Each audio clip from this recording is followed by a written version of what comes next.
70 साल में क्या हुआ? 70 साल में गोलियां नहीं लगी थी महिलाओं पे, ये हुआ था 70 साल में। तो बात यह है कि जो धर्मनिरपेक्षता की फसल धीरे धीरे पसीना खून बहाकर जो उगाई गई थी, उसको चरने के लिए आवारा पशुओं को ये छोड़ा गया है। सांप्रदायिक हो रहे इस देश में दिवालियापन इस हद तक देखा जा रहा है कि मंचों पर से तमाम संत कहे जाने वाले लोग नफरत फैला रहे हैं, नस्ल मिटाने की धमकी दे रहे हैं, और दूसरी तरफ एक धर्म विशेष की, एक मजहब विशेष की औरतों की नीलामी की जा रही है। जी हाँ, उन औरतों की जिनकी अपनी एक सामाजिक पहचान है, उन औरतों की नीलामी की जा रही है जिन्हें बोलना पसंद है, उन औरतों की नीलामी की जा रही है जो सरकार से, सिस्टम से सवाल करती हैं। तो क्या इस तरह की मानसिकता के पीछे सिर्फ और सिर्फ कुछ भटके हुए युवा हैं, या उसके पीछे सरकार है, या उसके पीछे तमाम अन्य संगठन हैं? हम इस पर बातचीत करेंगे। हमारे साथ हैं सदफ जाफर, खुद इनका नाम बुली बाई नाम के इस ऐप में आया है, इनके बारे में बहुत उल्टा सीधा लिखा भी गया था। सामाजिक कार्यकर्ता भी हैं और इस समय महिला कांग्रेस की राष्ट्रीय संयोजक भी हैं। क्या लगता है आपको कि इस तरह का टारगेट करने के पीछे कोई पॉलिटिकल एक वजह रही है, कि नफरत इतना ज़्यादा फैल चुका है कि इंडिविजुअली भी किया जा सकता है, बिना किसी बैकअप के, बिना किसी पॉलिटिकल पार्टी के टारगेट के भी यूथ में इतनी नफरत भर दी गई है कि वो पर्सनली भी कर सकते हैं? देखिए, ऐसा है कि इतनी सारा डाटाबेस 100 के आसपास मुसलमान महिलाओं का ख़ास तौर से निकालना उनकी तस्वीरों के साथ और उनको एक ऐप में डाउनलोड करके करना, ये किसी 18, 19, 20, 21 साल के नौजवानों का नहीं हो सकता है।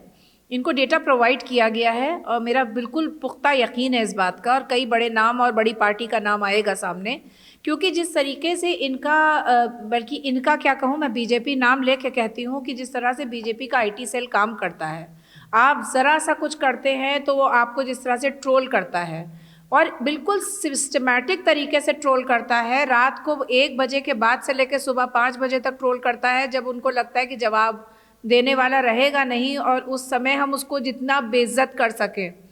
आप देखें कि इनका हमेशा बहुत ही बिल्कुल सिस्टमैटिक तरीके से काम होता है। तो जो ये ऑनलाइन ट्रोलिंग होती है, क्या ये उसी का बढ़ा हुआ रूप है क्या? बेशक इसके तार जो हैं, बल्कि कई इनमें से ऐसे होंगे, जब इनकी प्रोफाइलें खुल के आएंगी तो मुझे हैरानी नहीं होगी कि बड़े नेता बीजेपी के उनको फॉलो करते हुए पाए जाए।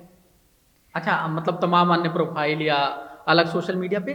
तो अगर किसी सिस्टम मशीनरी ने काम किया, तो अभी इस वाले मामले में तो कम से कम भारतीय जनता पार्टी की जो सरकार है, खासकर उत्तराखंड में जो उसकी पुलिस है, वो बहुत कॉपरेट करते दिख रही है। ऐसा क्यों? क्या मामला छोटा माना जा रहा है, या कोई बड़ा व्यक्ति हाथ नहीं लगा इसलिए क्योंकि गिरफ्तार करने दे रहे हैं? देखिए, गिरफ्तार करने से तो ये रोक नहीं सकते थे, क्योंकि जिस तरीके से नाम आया और पूरे सबूत के साथ गिरफ्तारियां हुई हैं, ऐसा तो है नहीं कि हवा में जैसे ये लोग उठा के बंद कर देते हैं एक्टिविस्ट को बिना किसी सबूत के, और बाद में साबित होता है कि कोई उनका संलिप्तता नहीं है, या उनकी गढ़ी हुई चार्जशीटें सिर्फ एक फिल्म की स्क्रिप्ट की तरह है। उस तरह से नहीं है। पूरे पुख्ता सबूत के साथ मुंबई पुलिस ने इन लोगों को धर दबोचा है, और इनके पास विकल्प नहीं था उत्तराखंड, और उत्तराखंड भी जान रहा होगा कि सरकार बदलने की कगार पे है, और ये नफरती जो पार्टी है ये हर हाल में जाने वाली है, तो सपोर्ट तो करेंगे ही। इसका राजनीतिक पहलू कुछ भी हो, लेकिन क्योंकि आप एक अध्यापिका भी रही हैं और सामाजिक कार्यकर्ता के तौर पर भी देखती रही हैं, क्या इस तरह के नफरत का जिस तरह का प्रदर्शन किया गया है और इतनी कम उम्र के लोगों द्वारा, तो इसके पीछे क्या बहुत एक चैनल मात्र होगा, या पूरी व्यवस्था बनाई गई है पिछले कुछ सालों में? देखिए, जो नाजी जो विचारधारा थी वो कहती थी कि पालने से लेकर कब्र तक इंसान को ब्रेन वॉश करते रहना चाहिए और उसका इस्तेमाल करना चाहिए। तो ये पालने से उठाए जा रहे हैं। आप देखेंगे कि छोटे छोटे बच्चों के हाथ में हथियार थमाए जा रहे हैं। जिस तरह से ये लोग वाहिनियाँ और दुनिया भर की जो चल रही हैं, जिस तरह से जो इनके भगवा कपड़ों को बेइज्जत करने के लिए नफ़रत से बिल्कुल भरे हुए जो नरसिम्हानंद साहब हैं, जिस तरह से वो बोल रहे हैं, नफ़रत की बातें कर रहे हैं, ना सिर्फ मुसलमान महिलाओं के लिए कर रहे हैं, अपने औरतों के लिए भी ये इनकी जो है वो कुंठित मानसिकता जो है वो चूक नहीं रही है हमला करने के लिए। ये वो लोग हैं जो ब्रेन वॉश कर रहे हैं, और लगातार और रोज़ सुबह व्हाट्सएप पे नफ़रत परोसने का काम कर रहे हैं। इनका अपना मीडिया और गोदी मीडिया दोनों मिलकर जो काम कर रहा है वो एक भयानक कंकॉक्शन है। मीडिया की भूमिका है इसमें। बेशक। अभी आपने दो शब्द इस्तेमाल किए, हम उस पर मीडिया पर बात तो करेंगे। दो शब्द इस्तेमाल किए, इनकी जो वाहिनी है, यानी आप दक्षिणपंथी तमाम समूहों पर टारगेट कर रहे हैं, और कब्र तक नफरत ले जाने की बात। इससे एक बयान याद आता है, यहाँ पर जो अब स्टेट के मुख्यमंत्री हैं उनकी मौजूदगी में उनके संगठन के लोग, उनके संगठन का एक नेता ललकारते हुए कब्र से निकालकर मुस्लिम महिलाओं के बलात्कार की धमकी देता है। क्या ये मानसिकता इसके पहले भी, क्योंकि तब तो डिजिटल दौर इतना नहीं था, वो बहुत साल पुराना वीडियो है, शायद आपने देखा भी हो, तो क्या वो जो धमकी दी जा रही थी वो मानसिकता पहले से पल बढ़ रही थी? अब उसका डिजिटल दौर आ गया है, नई जनरेशन को मोबाइल के जरिए वो चीज़ें पहुंचाई सिखाई जा रही है कि जिनको टारगेट करना है, खासकर अगर वो मुसलमान महिलाएं हैं तो उनको टारगेट करो, उनको नीलाम करो, उनके फिजिकल अब्यूज करो, उन्हें उनके बॉडी पार्ट्स पर टारगेट करो। देखिए, ऐसा है कि ये जो कुंठा है ये मुसलमान महिलाओं से शुरू हुई है लेकिन यहाँ ख़त्म नहीं होगी। ये कुंठा जो है इनके दरवाजे तक आएगी। जब वो उनकी कंसेंट को कर्टेल करने की कोशिश करते हैं तो ये कहीं रुकेगा नहीं। जैसे कि नरसिम्हानंद ने जो है वो एक बड़ी भाजपा की नेत्री का नाम लेते हुए कहा कि वो कई तरह के कॉम्प्रोमाइज़ कर रही हैं। तो आप ये रुकेगा नहीं कहीं ये नफ़रत का दौर। लेकिन बात ये है कि देखिए, दो तीन चीज़ें हैं। जिस तरह से बेरोज़गारी बढ़ी है और नफ़रत बढ़ी है, दोनों साथ साथ पैरेलल अगर आप उसको देखें, ये 18, 19, 20 साल के लोग आपसे, एक तो वो नफ़रत से परोसा हुआ जहर से वो बिल्कुल अंदर तक उनके भर रहा है कि उन्हें लगता है कि कुछ पैसे कमाने के लिए ये करना बुरा नहीं है। ये सिर्फ विचारधारा भी काम कर रही है और दोनों का एक बहुत भयानक कंकॉक्शन है जो नज़र आ रहा है। विचारधारा का सपोर्ट है, बिल्कुल विचारधारा का सपोर्ट है, और नफरत और पैसे की कमी दोनों मिलके, जैसे कि 18 साल की अनाथ लड़की है, 2 छोटे भाई बहन हैं, अपने आप तमाम अखबार की खबरों से पता चल रहा है कि अभी पिछले साल ही कोरोना की ही लहर में उन्होंने अपने पिता को खोया है, बावजूद उसके वो इस तरह के काम में शामिल पाई जाती। हाँ, उसको सवाल करना चाहिए था कि कोरोना इतना ज़्यादा बढ़ता कैसे गया, लेकिन शायद उसके दिमाग में डाला गया है कि किन लोगों की वजह से बढ़ा, जिस तरह से केजरीवाल और कहते हुए पाए गए अमित शाह, जिस तरह से। और एक बात और आपको देखिए कि सिर्फ यही बात नहीं है, एक चीज़ और भी है कि महिलाओं के प्रति कुंठा। जब अमित शाह कहते हैं दिल्ली के चुनाव के दौरान कि यहाँ बटन दबाइए और शाहीन बाग में करंट लगेगा, तो ये करंट लगाने का दौर जो है तब से, जब से इनको खुद शाहीन बाग में औरतें आकर बैठी और दुनिया भर में आंदोलनों को उन्होंने इंस्पायर किया। अगर आप कहें कि जो फार्म लॉज के ख़िलाफ़ जो आंदोलन था उसको कहीं ना कहीं बहुत ज़्यादा उसकी जो नींव है वो शाहीन बाग की औरतों ने रखी। और हम अगर कोरोना की वजह से नहीं हटते तो शायद हम सीएए के कानून को वापस करवा के ही उठते, और हमने इतना तो किया कि ये इसको लागू नहीं कर पाए अपनी सारी कोशिशों के बावजूद। तो ये कहीं ना कहीं चिढ़ उसकी भी है कि ये तमाम बोलने वाली मुसलमान औरतें, सिर्फ मुसलमान औरतें नहीं हैं, बोलने वाली मुसलमान औरतें हैं जिन्होंने अलग अलग क्षेत्रों में अपने नाम कमाए हैं अपने बलबूते पे। ये वो औरतें हैं जो शायद राजनीति से जुड़ी भी नहीं हैं, सोशल एक्टिविस्ट भी नहीं हैं, वो भी कई नाम शामिल हैं। मतलब कि समस्या औरतों से तो थी पहले भी, जैसे हमने बहुत पहले का जिक्र किया, लेकिन बोलने वाली औरतों से कुछ ज़्यादा दिक्कत हो गई है। इसलिए इस हद तक लोग शामिल हो रहे हैं नफ़रत के इस खेल में कि 18 साल 20 साल 21 साल के लोगों को जिम्मेदारी दे रहे हैं, उनको डिजिटली अशेम करने के लिए, उनके बारे में कुछ ना कुछ अफवाह फैलाने के लिए। इन सबसे अलग, मतलब अलग नहीं है, मीडिया की भूमिका कैसे देखती हैं? क्या मीडिया इस निर्माण में ठीक है? आप, क्योंकि आप तो कांग्रेस की नेता भी हैं, तो कहीं ना कहीं पहले ही जवाब से आपने भाजपा को टारगेट किया, लेकिन क्या मीडिया की थोड़ी भी छोटी भूमिका है? बीजेपी आरएसएस ने जितना नफरत का काम किया है उसमें मीडिया को आप कहाँ देखती हैं? देखिए, मीडिया को मैं कहाँ देखूँ, मैं आपसे कहती हूँ कि कहाँ हैं वो सारी औरतें जो फ़ौरन निकल के आ जाती थी एंकर्स, वो क्यों नहीं बोली? क्या उनको इन 57 साल की और 75 साल की और 77 साल की औरतों में अपनी माँ नहीं दिखाई देती है? छोड़िए माँ नहीं दिखाई देती, क्या उनको अपनी शक्ल नहीं दिखाई देती? क्या उन्हें ये लगता है कि उनका नंबर नहीं आएगा? ज़रा सी असहमति दिखाएं वो। आप महिला एंकरों की बात कर रही हैं, बिल्कुल मैं महिला एंकरों की बात कर रही हूँ, और मैं कहती हूँ कि आप खामोश कैसे हैं? आपको तकलीफ नहीं होती है ये देखकर? आप कैसे नहीं बोल रही हैं? मैं देखती हूँ कि कितने पत्रकारों ने रिज़ाइन कर दिया क्योंकि वो गोदी मीडिया के साथ काम नहीं करना चाहते थे, छोड़ के छटक के अलग खड़े हो गए, अपने यूट्यूब चैनल शुरू कर दिए लेकिन इसका हिस्सा नहीं बनना चाहे। क्या एक मास रेजिग्नेशन नहीं आ सकता था कि अगर आप हमें बोलने नहीं देंगे तो हम भाई, क्योंकि ये चीज़ यहाँ नहीं रुकेगी। अगर ये कोई सोच रहा है कि आज सदफ बिक रही हैं तो कल कोई और नहीं बिकेंगी, तो ये बहुत गलत सोच रहा है। नंबर सबका आना है, इनको बस असहमति दर्ज करानी है इस विचारधारा के तहत कभी भी, और ये साबित हो जाएगा कि फौरन जो है इनको जो है इसी तरह से नीलाम करने लगेंगे। ये सवाल महिला एंकरों पर इसलिए भी उठ रहे हैं क्योंकि महिलाओं का मामला है, और इसलिए भी उठ रहे हैं कि कई बार देखा गया है कि टेलीविज़न पर कुछ मुद्दों पर बहुत भावुक होकर दिखाया गया था। तो जब महिलाओं की नीलामी की जा रही है, जब महिलाओं के बारे में इस तरह की बातें लिखी जा रही हैं, तो उस पर क्यों जिम्मेदारी नहीं बनती? खैर, ये सवाल तो एक नागरिक के तौर पर भी किया जा सकता है। अभी इस तरह का जो दौर है, इस दौर में जब मीडिया की भूमिका इस तरह है, कुछ समाधान दिख रहा है कि नफरत की गर्त में जाते हुए इस समाज को किस किस रूप में उबारा जा सकेगा?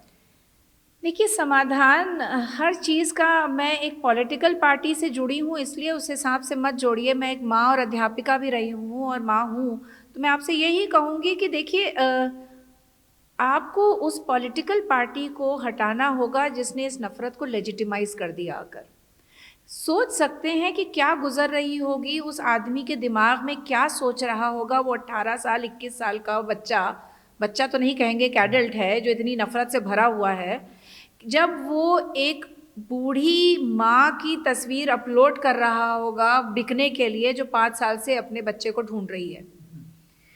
किस तरह, क्या हमने कहाँ ले जा रहे हैं समाज को?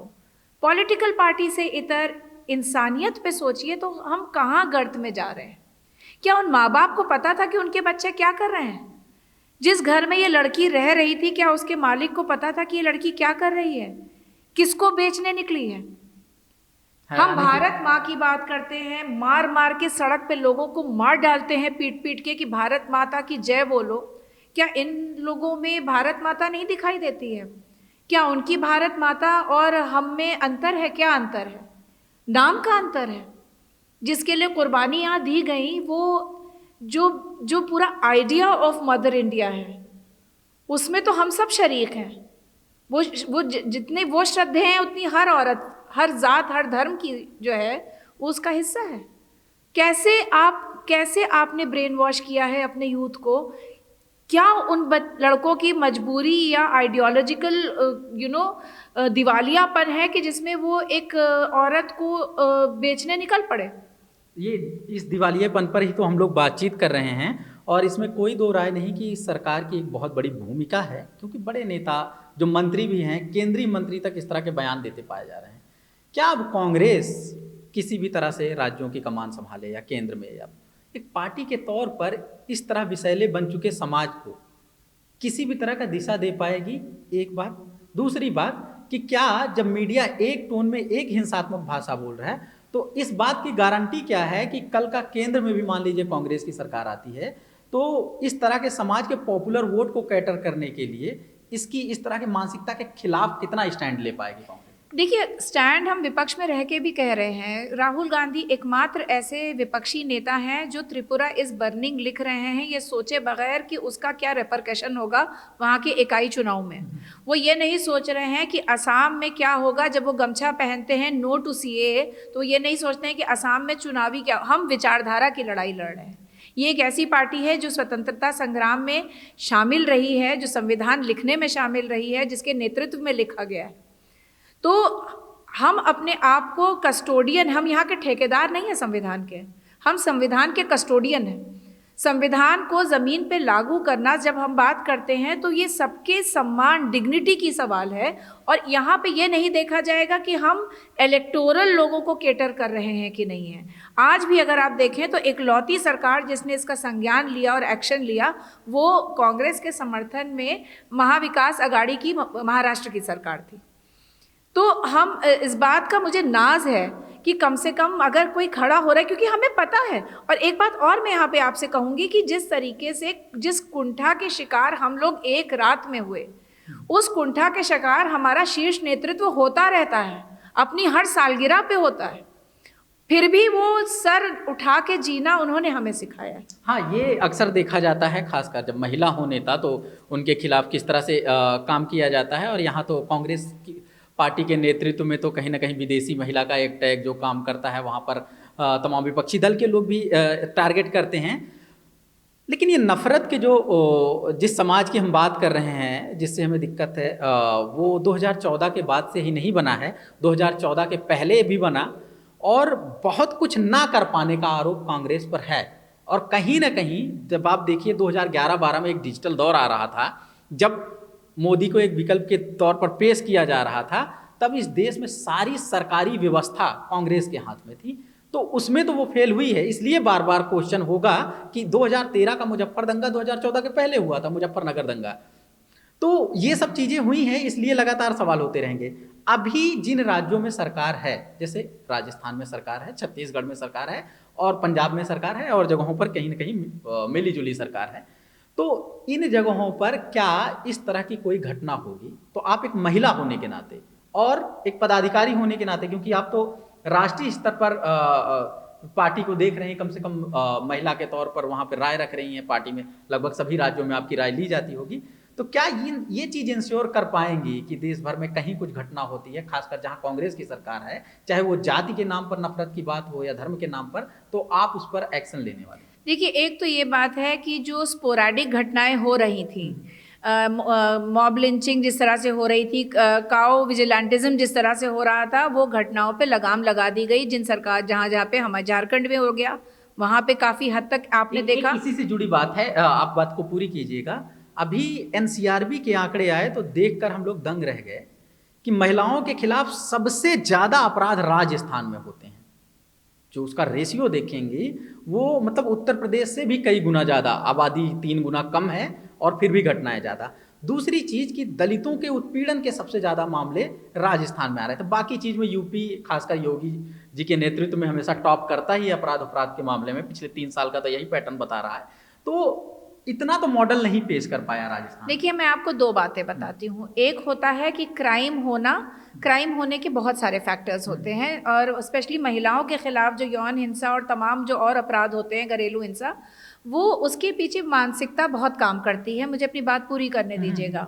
बात ये है ज़रूरी कि उसके ऊपर क्या त्वरित एक्शन हो रहा है। आपको सिर्फ 2 उदाहरण दूंगी। एक अलवर का बलात्कार केस है, जहाँ पे गैंगरेप होता है, और उस मामले का तुरंत जो है वो संज्ञान लेने के बाद उस लड़की को कोशिश की जाती है कि वो अपने पैरों पे खड़ी हो जाए, वो कांस्टेबल बना दी जाती है, ताकि वो और महिलाओं की भी रक्षा कर सके। और उसके जितने भी अपराधी थे वो जेल की हवा खा रहे हैं। दूसरी तरफ हाथरस होता है, जहाँ रात को अंधेरे में लड़की को जला के ख़त्म कर दिया जाता है, सारे सबूत मिटाने की कोशिश की जाती है। डीएम वहाँ बैठ के परिवार को धमकाता है, और बड़े बड़े एमपी जो हैं वो धकेले जाते हैं, लाठीचार्ज होता है, और तमाम चीज़ें होती हैं, उन परिवार तक पहुंचने तक नहीं दिया जाता है। इम्पॉर्टेंट ये है कि अगर क्राइम हो रहा है तो उसके ऊपर तुरंत एक्शन लिया जाए, और गलत करने वाले को तुरंत जेल में, ताकि नज़ीर पेश हो। ये समझना पड़ेगा कि राजस्थान में किस तरीके से 15 साल राज किया है रानी साहिबा ने, और कहाँ नफ़रत को पहुँचाया है। लैबोरेटरी कहा जाता था राजस्थान को, जिस तरीके से वहाँ पे बजरंग दल खुलेआम घूम रहा था।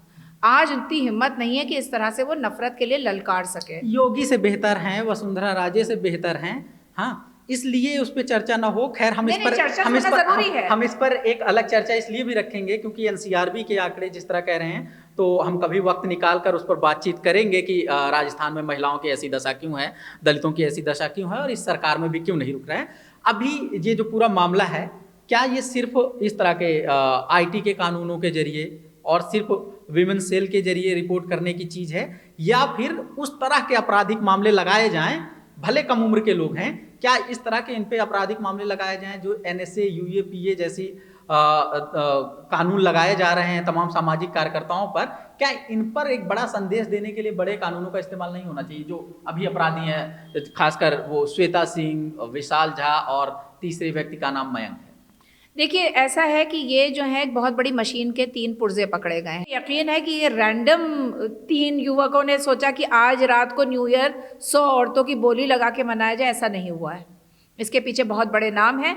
मैं खुल के कहती हूँ कि इसमें भाजपा या भाजपा से अलायंस रखने वाली कोई ऐसे लोग शामिल हैं जिनकी विचारधारा जुड़ती है, क्योंकि ये कुंठा, ये नफरत सिर्फ और सिर्फ भाजपा के अंदर इतनी ज़्यादा भरी हुई है कि वो चाहती है कि वो औरतें खामोश हो जाएं। नफरत के पीछे एक तरह की विचारधारा या पार्टी की मशीनरी हो सकती है, ये आपको संदेह है? अभी इस पर लीगल एक्शन जो लिया जा रहा है, तीनों लगभग 3 लोग गिरफ्तार हुए हैं, न जाने कितने लोग गिरफ्तार और हो सकते हैं, क्या इससे आप संतुष्ट हैं?